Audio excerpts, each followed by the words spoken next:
The Baku City Circuit is ready to host the 17th round of the 2024 Formula One Championship. Unlike Ferrari, Mercedes arrives in Azerbaijan with an aerodynamic configuration identical to the one used for the Italian Grand Prix at the Monza circuit, a clear sign of a strategy aimed at optimizing performance on the long straights of the street circuit. The main plane is the same as used in the previous round of the season, as is the second element, which features rounded wingtips.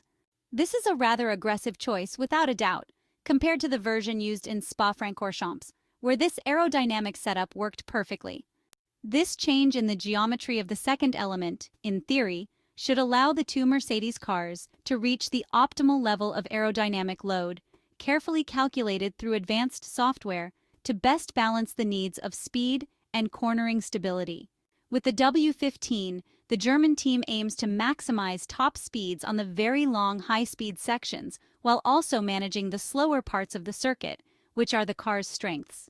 In terms of top speed, considering the feedback gathered over the last 2 months of the current racing campaign, the two silver and black-trimmed Formula One cars have shown the ability to directly compete with Ferrari in terms of top speeds. This is thanks to the aerodynamic configuration designed to reduce drag without excessively sacrificing the load needed in slower corners. Ferrari arrives at the Baku City Circuit with the medium-load wing already used in Belgium. This version was chosen for its ability to provide the right balance between rear aerodynamic load necessary for handling the more technical sections of the circuit and maintaining excellent top speeds on the long straights of the Azerbaijan track. This is a well-known configuration to the Maranello team, as it has been one of the most used throughout the 2024 Formula One season, proving to be the most versatile and ensuring the SF-24 has a very good overall balance. However, the slower corners remain a challenge for the red car. Even in Monza, the red car struggled to find an optimal setup for these sections, highlighting a design weakness in the car. The problem in general lies in the lack of performance in the slower sectors, where the SF-24 suffers from a mechanical grip deficit compared to rival cars.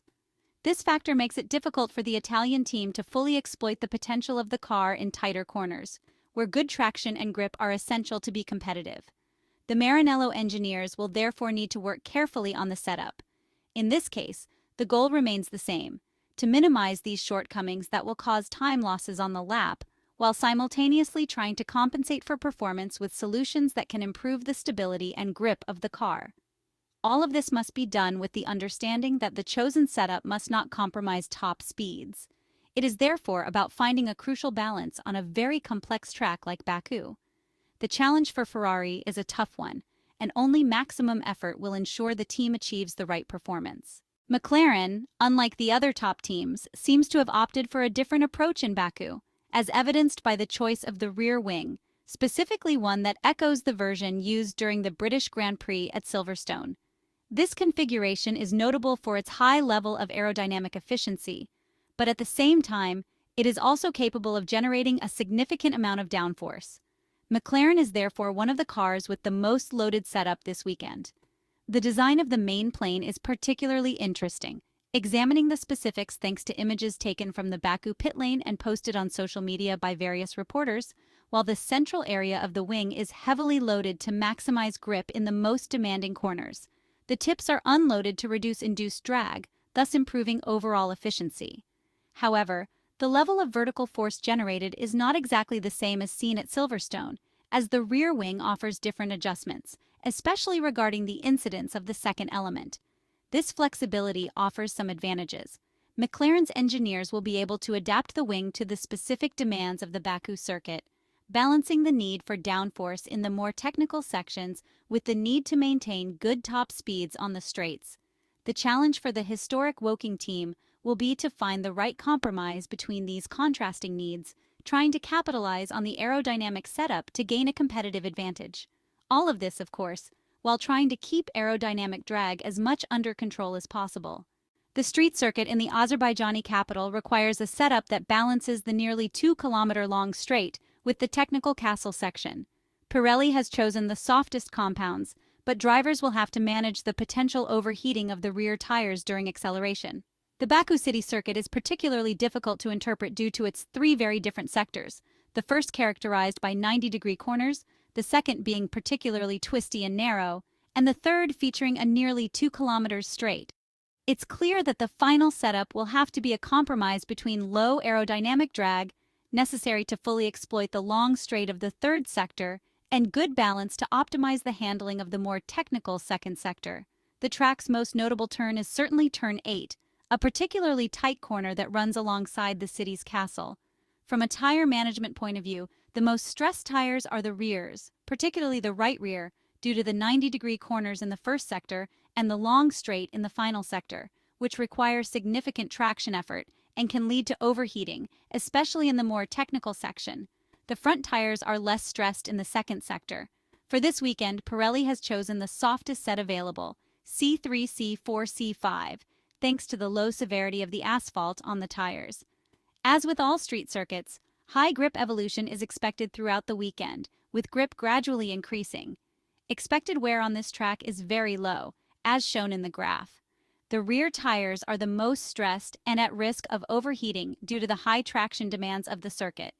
One variable not to be underestimated is the possible entry of the safety car, given the close proximity of the walls to the track and the few escape routes. There is also a fair chance of a red flag, which could temporarily stop the race. Pit strategies will need to adapt to these possibilities, although overtaking on the track is not impossible, thanks to the long final straight. It's important to remember that in the previous round of the 2024 Formula One Championship, we did not see a dominant Ferrari SF-24 car, nor did it suddenly become the leading force in the championship, but rather a Ferrari car able to compete on equal footing with McLaren. Still, this doesn't prevent the Maranello technicians and engineers from having some confidence ahead of the Azerbaijan Grand Prix at the Baku City Circuit and the Singapore Grand Prix at the Marina Bay Street Circuit, two events that offer good prospects to see a competitive Ferrari once again. The newfound optimism at Ferrari isn't related just to the updates introduced at the Monza circuit, which will need to be evaluated in October when the calendar features more representative tracks. The confidence instead comes from the characteristics of the next two events on the Formula One calendar, which will take place on street circuits dominated by 90 corners and low-speed sections, where downforce and aerodynamic drivability are less important than usual. In Azerbaijan, the risk of bouncing, to which Ferrari has been particularly sensitive this summer, also decreases, and its final resolution is yet to be confirmed. These are tracks where Ferrari doesn't start as the favorite but has all the cards to compete with its rivals, also drawing strength from the excellent interpretation by the team and drivers seen in previous editions. However, the Canadian Grand Prix serves as a reminder that pre-race expectations do not guarantee a positive result. Even in Montreal, Ferrari faced a track that aligned with its qualities, but failure to get the tires up to temperature in the qualifying session compromised the Montreal weekend, which was then definitively sunk by technical problems in the race.